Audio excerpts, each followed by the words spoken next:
Alright, Bart with the Bicycle Rider, and I just finished a really heavy duty 55-mile gravel route through Camp Shelby here in the DeSoto National Forest here in South Mississippi, just a little bit out of Hattiesburg.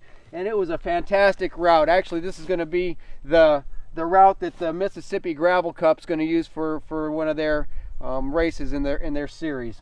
And I was fortunate enough today to ride with some really fast riders. Some guys that put me on the limit. And when I say guys, I mean guys and girls, because there was a couple girls on this ride that were riding really strong, and dropped me at times. I'd catch back up, and at the end, I think we all really pushed our bodies pretty hard during this ride. But the theory of the story was just kind of letting you guys see how the X10 is holding up after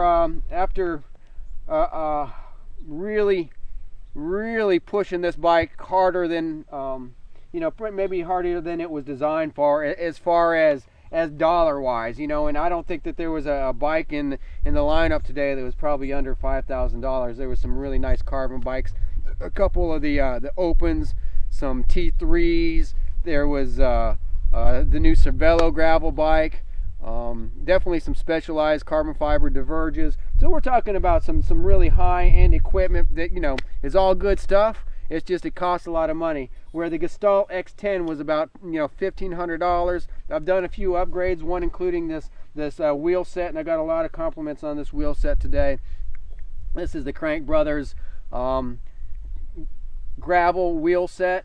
It's the zinc wheel set, and it's about a $600 wheel set. And when I mentioned that to a few people today, they couldn't believe it, because just the hubs in their wheels were more than $600. But really, this was a fantastic ride. And just so you know, when we do these videos, they're not staged. You can see the bike I'm riding. I'm riding my Redshift stem. I've got my trusty Power Pod up on the handlebars. Running the Gestalt X10, the Marin, running the Crank Brothers wheels. I'm getting ready to do a video on the new tires, the Panaracer Gravel Kings, and this is the Gravel Kings SKs. Today was my first ride on them, but after 55 miles of mixed gravel terrain, I think I can give a pretty good initial review of these rims. I've got this Silca Tactico Bluetooth pump.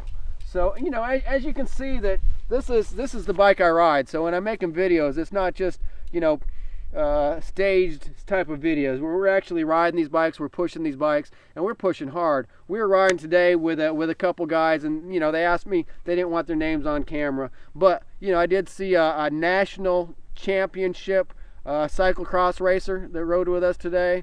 I saw a jersey that said Louisiana State Champion on it, and I know a couple other credentials that some of these guys had. We had some really high-end triathletes.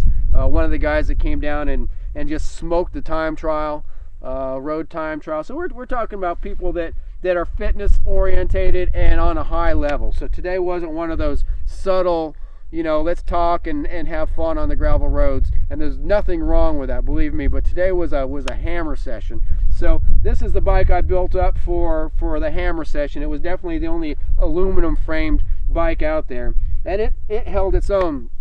To be quite honest, I was probably in the front of the pack most of the day, but the last few miles I kind of came unraveled. But that just means I pushed my body hard. I probably could have drank a little bit more and ate a little bit more, and you learn these lessons. But it wasn't the bike that was holding me back. Another product that I do a review on is the Crank Brothers Candy One. So this is not Crank Brothers' highest end pedal, and one of the reasons I try to do reviews here on the Bicycle Riders, to showcase products that work really well at a good value. And of course, Crank Brothers has a lot more expensive on high-end pedals than the Candy One, but I just want to show people that you can go out and be on the high level, be in the front of the group without the most expensive equipment. And on the Bicycle Rider, we really try to showcase those type of products that perform well at a I don't want to say a budget price, but at a lower price than some of the top tier. So just know that the Gestalt X10 and a lot of the products that I review right here, I haven't even taken off my clothes as far as after the ride, so this is not a kind of a staged review. Let me show you another product here that I did a review on, and this is the Tifosi cycling glasses, and today was instrumental to have a pair of glasses that could easily, you know, contrast between shaded areas and sunny areas, because this, you know, in the woods here you're going through patches of trees and you get open areas, and if you've got a set of glasses that can't compensate for that, you know, your vision's very important, especially when gravel riding. And you know, I saw many times when I could hear the rocks flicking off these glasses. So, you know, I'd rather have it flick off the glasses than my eyes. And if you know, you take a good look at these, they took a punishment today, and I don't see any nicks, mars, scratches, dents. They're really held up well.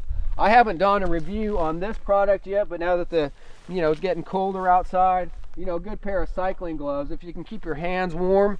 And I really do like the Pearl Izumi soft shell light gloves. They're a light glove, but they've got a wind stopper to them, and also have a spot on your finger so you can move your garment around a little bit. And these gloves kept me warm without a lot of bulk. So I haven't done a video on these yet, but a little intro to what I'm going to do in the future. So anyway, thanks for hanging with me, and excuse, like I said, the dusty, dirty look, but I wanted to give, you know, a feedback on these products straight after the ride. And this, you know, I'm getting ready to go get myself cleaned up. Let me show you what I've got here. This is the adventure rig, so you can see that I've got my van pretty much decked out, and I guess on the back of the van you can see there's the rack that I did a review on. That's the Kuat Transfer 3. So just know, on the Bicycle Rider, you might not get the best video quality, especially when I don't have my cameraman Gary with me.